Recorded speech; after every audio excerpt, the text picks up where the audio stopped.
মানুষের মর্যাদা আল্লাহর নিজ হাতে সৃষ্ট এক অনন্য সৃষ্টি।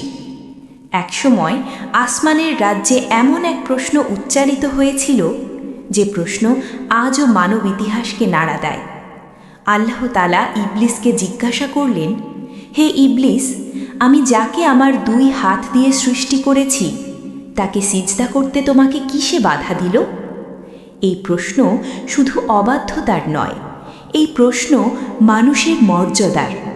আল্লাহ বলেননি আমি যাকে সৃষ্টি করেছি, বরং বলেছেন আমি যাকে আমার 2 হাত দিয়ে সৃষ্টি করেছি।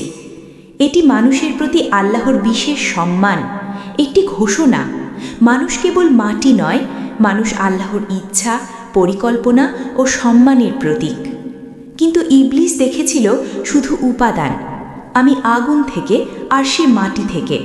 সে বুঝতে পারেনি মর্যাদা আসে উপাদান থেকে নয়, আসে আল্লাহর নির্বাচনের মাধ্যমে।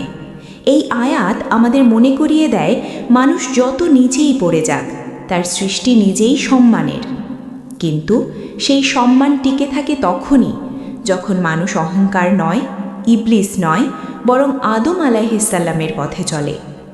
অহংকার পতনের কারণ, আর বিনয় আল্লাহর নৈকট্যের চাবিকাঠি। মানুষকে আল্লাহ সম্মান দিয়েছেন, এখন সিদ্ধান্ত আমাদের, আমরা আদম হব না ইবলিস।